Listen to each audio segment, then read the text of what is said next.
May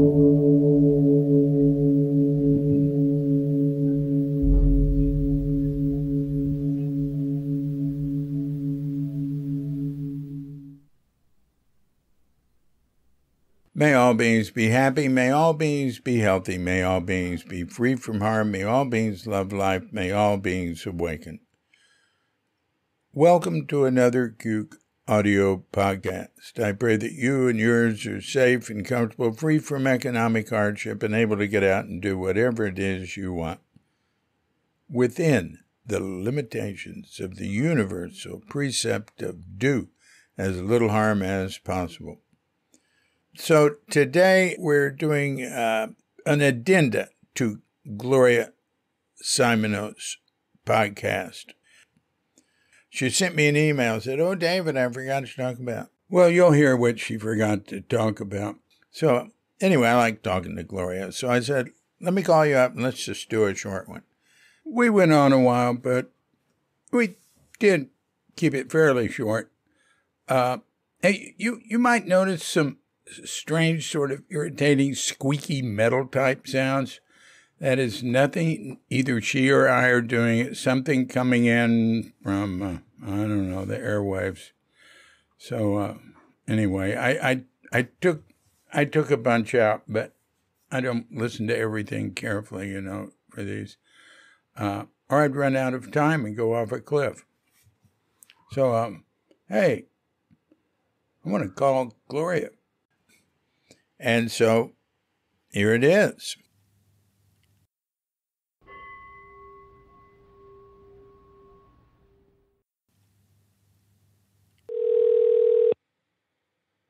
Hello? Hi, Gloria. David? Yeah. Hi, how are you? Okay. How are you doing this evening, dear? I'm still a little sick, but getting better every day. So, is this the first time you've had COVID? Yeah. Oh, how bad was it? Well, it was bad enough, and I started to feel better, but I went and started doing things too soon, and I got sick again. Oh, did you get vaccinated? Yep. How many times? 2 boosters. 2 boosters. Yeah, we've had 2 boosters. I think we'll be able to get our 3rd booster any time now. I didn't know they did that. Well, 3rd booster, yeah. They're pretty on top of it in Indonesia. Good. They don't have all the rancor that you got in America and Europe. So, Gloria. Yeah, talk to me. After we had our conversation for the podcast, you sent me an email and said, "Oh, I forgot to tell you something." And it seemed very important to me, considering, Yeah. Well, anyway, so why don't you tell me about that? Oh, okay. Because I was just thinking, that was a whole part of my life that I didn't talk about, and especially considering your audience, it is important. So, Yeah. did you want to ask me a question, or do you want me to just talk about it? Talk. Just talk? Okay, let me think.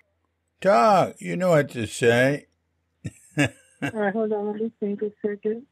What was that, in the 60s, in the 70s? I'm just trying to think when it was. 70s sometime. I guess it was in the mid-70s. Yeah. Okay. So, wait a minute. Let's set it. You were... I met you at Zen Center in 72. I met you at Tassara. And then you went to Peru for a couple of years. Yeah. So that puts you... It was about 70... Yeah, that's in the 76, 77. Yeah, when that's you right. were... Yeah. You'd met this Dutch fellow and moved to Amsterdam with him. Yeah. Yeah. Hey, what's his name? You never said his name. Frans. his name was Frans, Frans, Frans. When I arrived in Amsterdam, I think it was in 76, 77, I'm not sure, and spent a couple of years there and then a couple of years in Spain. And during that time, I attended about 10-day Vipassana courses. Yeah. I traveled to England, traveled to Switzerland and France and Spain and all over Europe attending these courses. When you say course, I get the picture of you're in a classroom with a teacher talking to you about Vipassana. No. Vipassana courses are 10-day silent meditation retreats. Oh, yeah, retreat. Do they call it courses? Yeah. They call it course, yeah. Huh. Yeah, well, at least they did in those days. Huh. And I practiced it's the Goenka tradition. Goenka. Oh, those are pretty tough, yeah. Very. But I really, really loved doing that. And I made some of my best lifelong friends sitting next to them in silence for 10 days. Mm-hmm. Special. So, and then I started to organize those courses, and I sat with all of the big-time teachers, most of whose names I can't remember anymore, but particularly in England.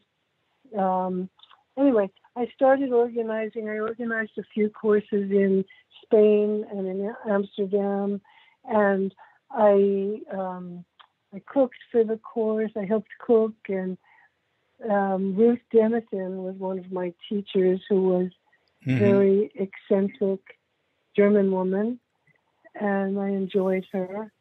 So that was an important part of my development, doing all those 10-day courses.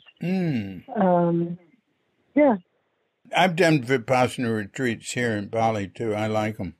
Oh. Although, I've done about 5, and I do another type of retreat here, too. But I don't know.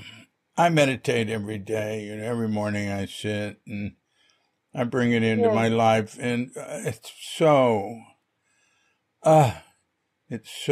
hard. And, I'm 77 now. And I think I might do the other type that's easier. And it's Vipassana based. Well, it's done by a healer here who I really like.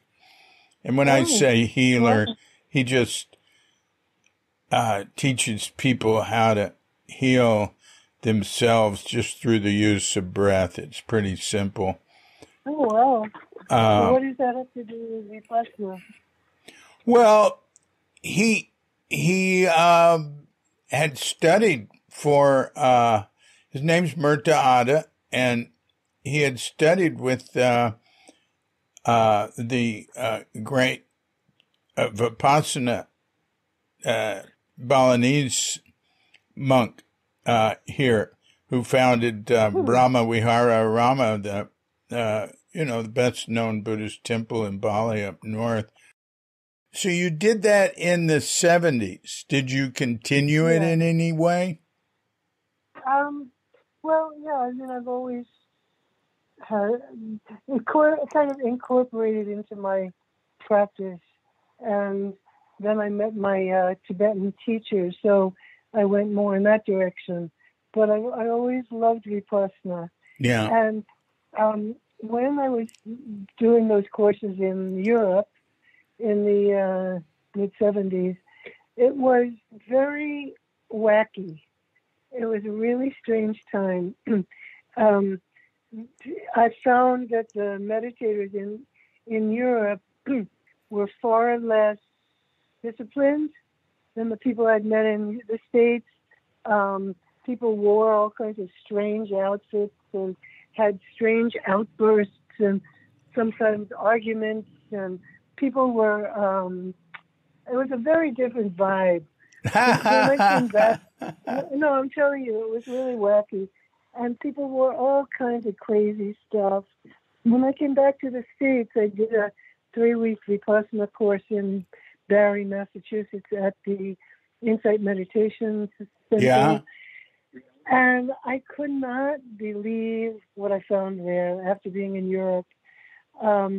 People had these designer zafus and everything matched and beautiful meditation outfits. And people looked really, to me, like coming out of a Buddhist fashion magazine. It was totally different from being in Europe. I'm sitting with people who actually had, 2 women had an argument pulling their hair out, each other's hair out in France. Really? I mean, really crazy stuff. Really? Oh, nothing like that here. Nothing.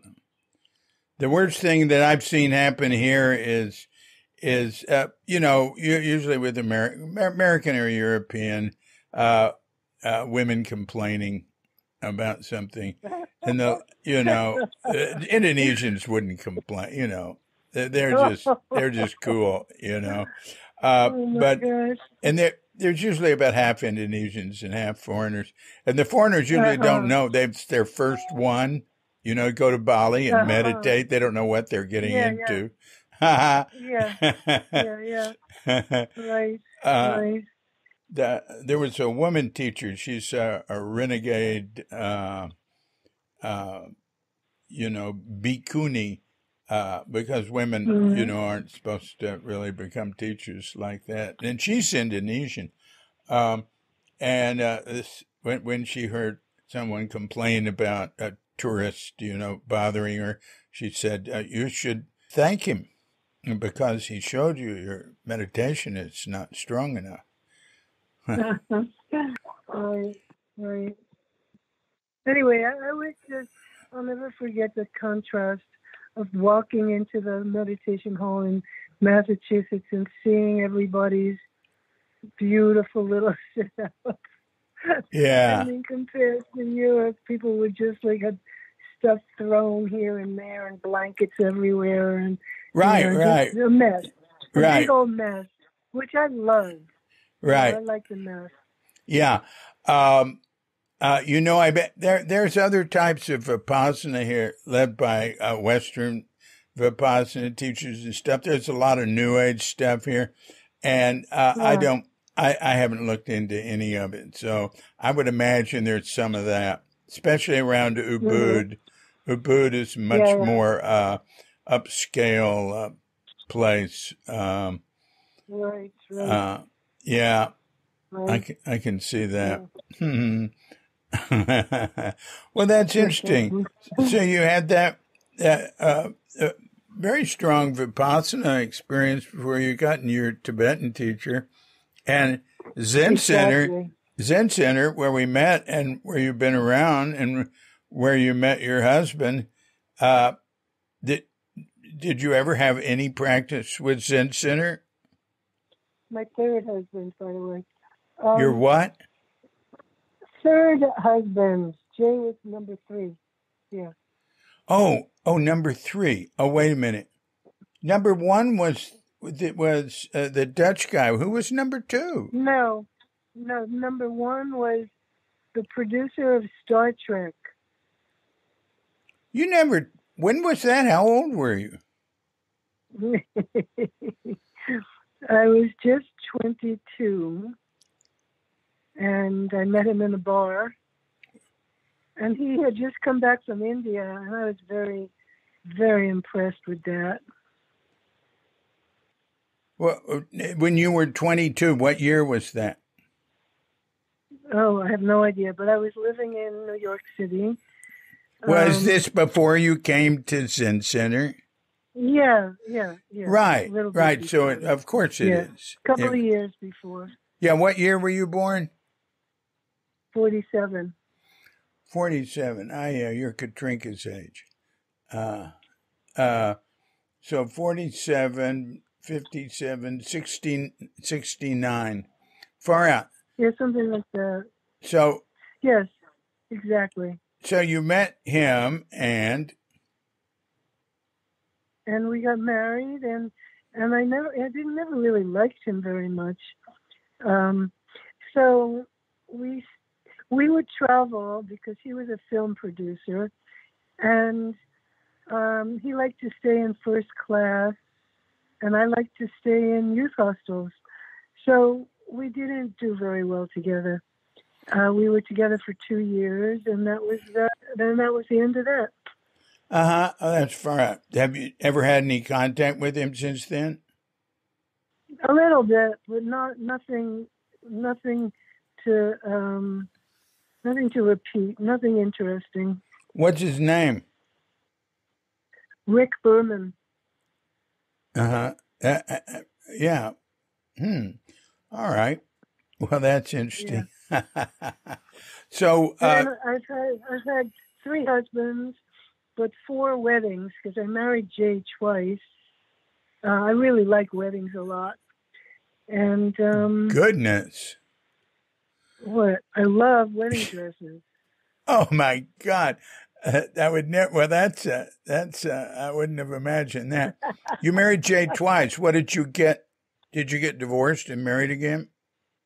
No, he got cancer and he was supposed to die very soon, so we had another wedding. Oh yeah. Oh, well, that's very sweet. So, yeah, cancer. Oh, I thought he died from MS. Well, Parkinson's, actually. Yes. Parkinson's. Yeah, the cancer didn't kill him. Cancer what? Did not kill him. Well, yeah, that's too bad. I really like Jay. I miss Jay. I always liked being with him. And so you all were close when he was dying. We weren't that close because his current wife, did not allow me too much access. So we were not very close at that time. We were resolved in terms of our differences, but we didn't spend time together. But you got married again. Yeah, but that was a long time ago. He was diagnosed with cancer when he was 37. Oh, I didn't understand. Oh, and he didn't die from it. No. Were you still with him when he got diagnosed with? Oh, that's skin cancer, when he had skin cancer. That's right, but it was spread. It was serious. We were told he would probably have 2 years. Oh, so you were already married, so you just got married again. Yes. That is so. Katrina and I have talked about people that redo their vows and stuff. Yeah. Oh, I'm glad she's with me on that with no interest in doing that. We just try to be good to each other, and we get along pretty well. We don't. She's really good, very low on drama, and that's good. Wow, that's incredible. Yeah, I'd say you're a high on drama person. Well, I don't know how to respond to that exactly. Well, you're always so full of life and so much stuff happening. And what do you think? I think you're right, actually, and because I have so many people in my life, and so it's not simple. It's kind of complex, and I think when you have so many connections and relationships, that there's going to be drama. True. And I try to be really aware and treat people well, and not leave a footprint. To walk the earth gently. That's what I try to do. But it doesn't always work. The reason I asked about your third husband, who I thought was your second husband, Jay. Jay was my third, yeah. Yeah, you've had this Vipassana experiences and had a lot of Vipassana, and then your Tibetan teacher and Tibetan practice. But I said I met you around Zen Center, San Francisco Zen Center. Yeah. Did you ever have any practice relationship or practice in any way with the Zen Center? Yeah, because we lived right around the corner on Lily Alley, and I used to sit there occasionally, not consistent, but I really liked the community and made some really great friends there. But it was not a little, it was way too stiff for me. I couldn't, I was totally an outlier. What do you call it? An outlier. That's good. Yeah. No, I couldn't fit in there at all. And I really appreciated it. It. I tell people who have a problem with let's say, the culture of Zen Center. Of course, it changes through the years. But I tell them, I say, you can always just go to the Zendo and sit. It's open. If you want to sit with other people. You can go to lectures, Right. if you want. Right. You don't have to talk to anybody doing it. I was just talking to somebody here who was talking about, our yoga teacher. And she's Muslim, and she's pretty hip, and she meditates and stuff. And we talk about that, and we meditate together. And she was talking about joining, and when did I join the Zen Center? I said, I don't think I ever joined. I'm a permanent, because I was a head monk, I'm a permanent member, but I don't ever remember joining. Right. There was a membership. I don't know. Yeah, right. Anyway, so that's interesting. Yeah, I can understand that. I can understand. Well, also, this might sound weird, but I think I had a lot of people I met at Zen Center who I was extremely fond of, who I really, really appreciated. But I think I appreciated most of them more than they appreciated me. I don't know if that makes sense. Say it again. You appreciated most of them what? More than they appreciated me. Oh, well, that ain't true with me. I always appreciated you. Yeah, but you were like,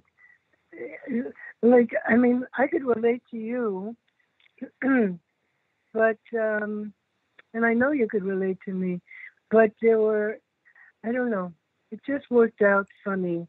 I see what you mean. Yeah. I've never heard a bad thing about you from anyone. That's true. Well, that's because you live so far away. I know.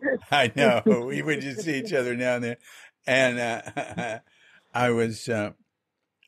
while you were in the city, I was living in Bolinas. And I remember that Jay got shot in the stomach there. Wasn't that him? Jay was filled with problems like that. Yeah. He got shot in the stomach. He got terrible cancer. He got Parkinson's. He got dementia. The guy was a wreck.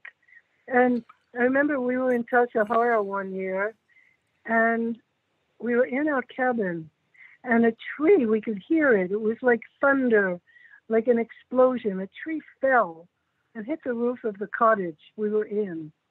I ran out the door, and Jay ran towards the tree inside the cabin.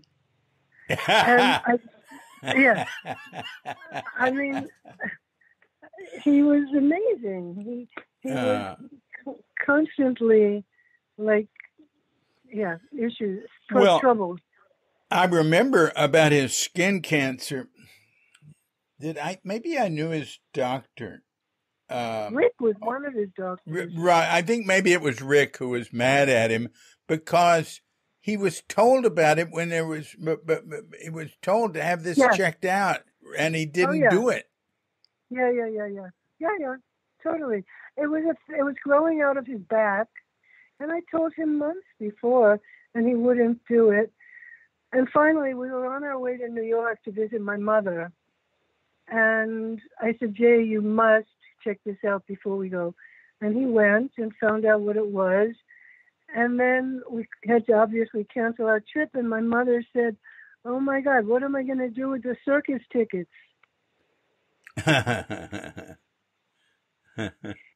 Just one of those things that I'll never forget.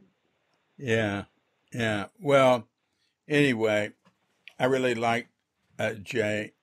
I liked it when he ran the bakery. I know. And he was manager of Greens when I came back and worked for half a year washing dishes just to pay some debts. And I enjoyed relating with him and Michael Sawyer. They were together, both of whom have left this earthly realm. And both of whom, they were great guys. Michael is great. They were great to work with. Yeah. Yep.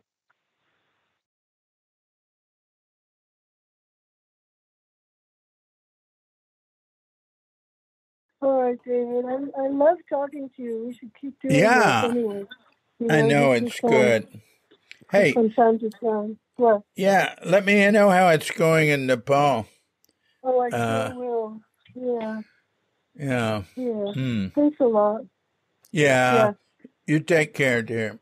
You too, my dear. Big hugs. Yeah. Love you. Love Bye. you too. Bye-bye.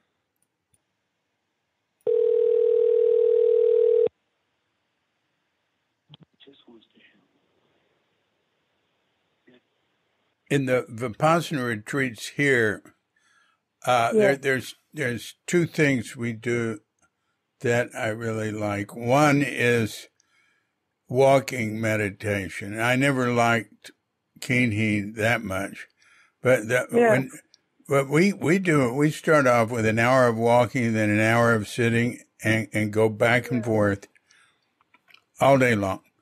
And so in the Vipassana retreats you did Goenka, but you did others too, right? Yes. We also did a lot of walking meditation. Oh, I see. In Goenka? Did you in Goenka? In Goenka, I don't remember so much, but there were like 4 or 5 teachers, John something. Let me think if I can remember their names. And they each one had their own style, right? Yeah. But walking was definitely a part of it. Like Jack Cornfield and what's his name, Joseph Goldstein, and all these dudes. Yeah. They all do walking meditation. Yeah. But about Goenka,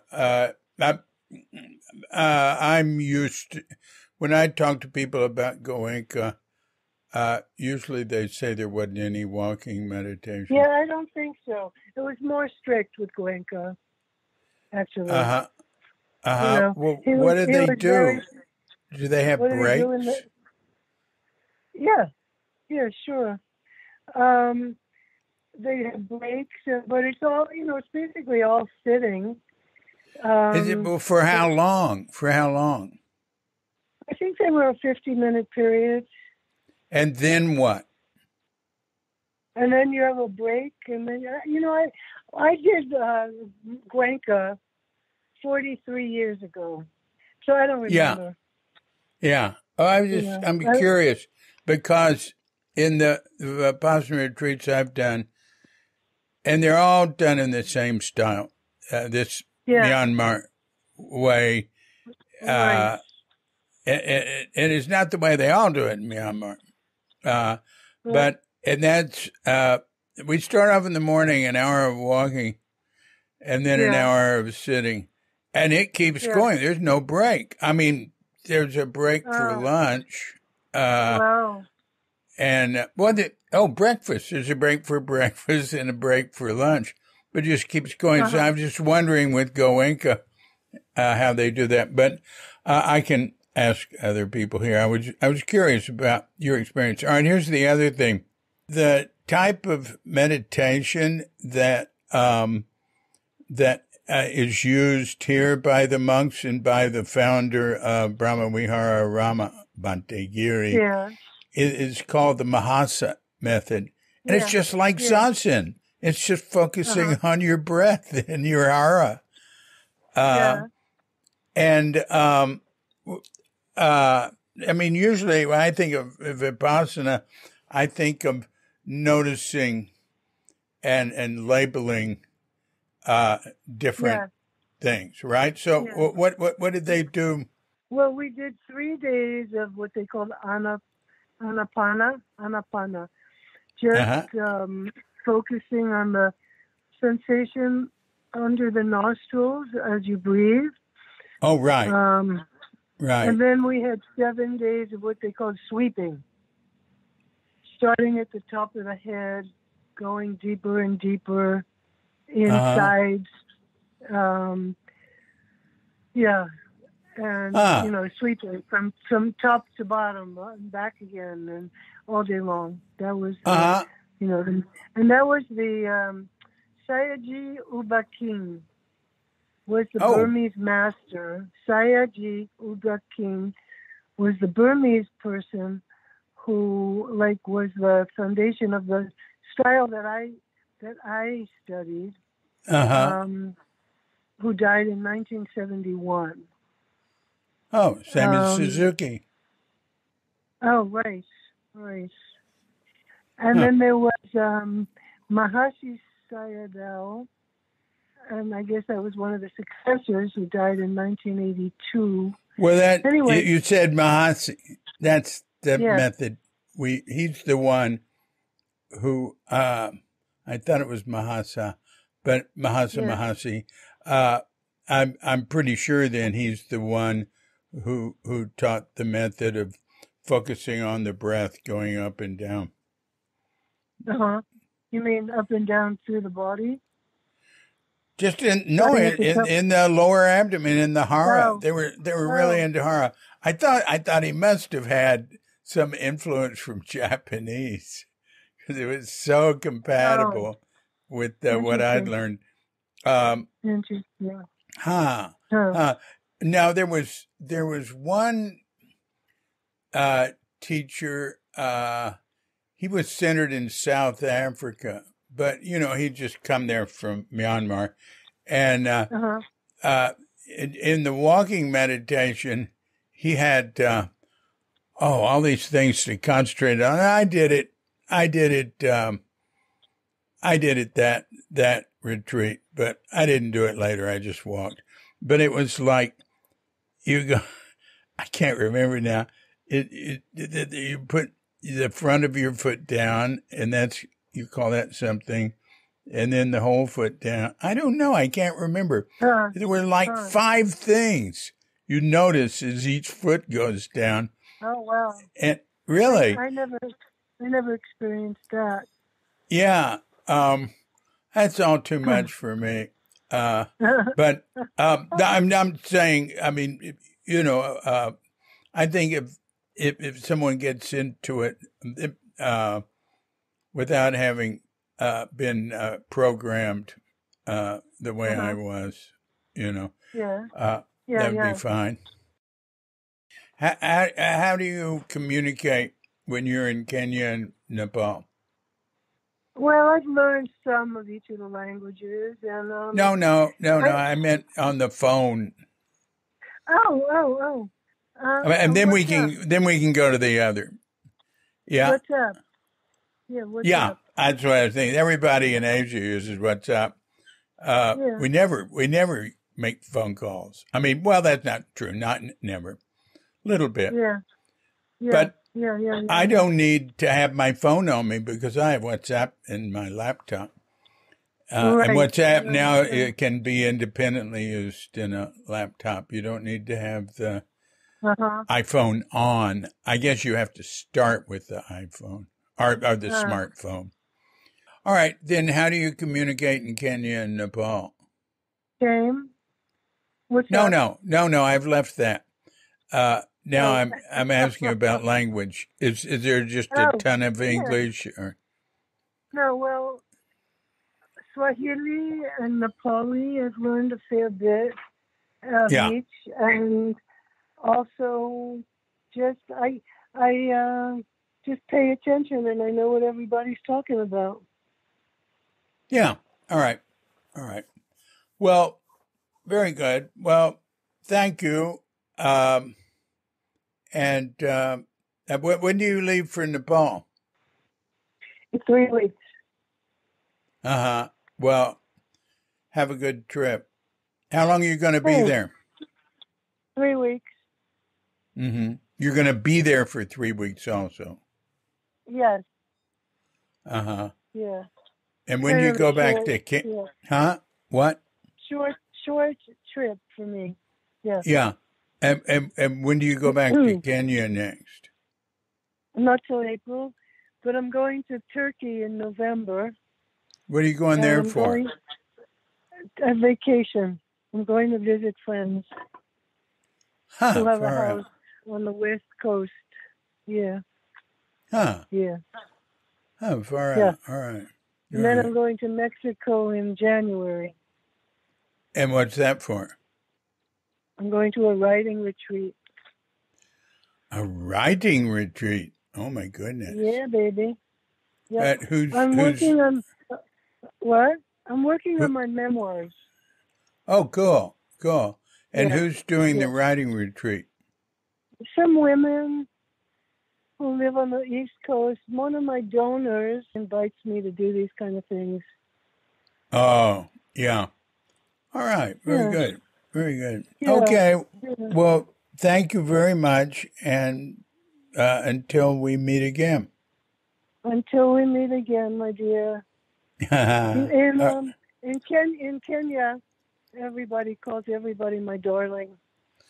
So, that's very, British and Australians use darling a lot. Oh, really? I didn't know that. Yeah. There's a Zen teacher in America named John Tarrant, who's out of the Aiken line. And I lived with John for years. And he would call me darling. Yeah, a lot, just every now and then. And I think it was a little funny. And I never could get used to it. I mean, I call people darling who I can grab and stuff. I call Katrina darling, in other words. And children and pets. That's funny. Yeah. Well, my dear, keep in touch, all right? Yeah, very good. Okay. I miss you already. Yeah, me too. Well, make one of your trips here. Who knows? Could be, huh? Yeah. Why not? Yeah, experience the Bali traffic jams. I would really look forward to that. Yeah, okay. All right. Lots of love. Yeah, you too. Bye-bye.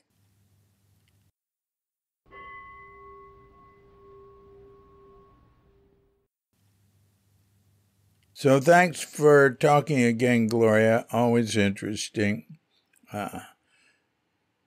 This has been a Cuke audio podcast. I'm DC Puba of Cuke Audio and Cuke Archives, coming to you from Sleepy Senor with Dogette Bandita, Feline Cuchita, and dear lovely Katrinka. We're wishing you and yours and all of us a grand awakening.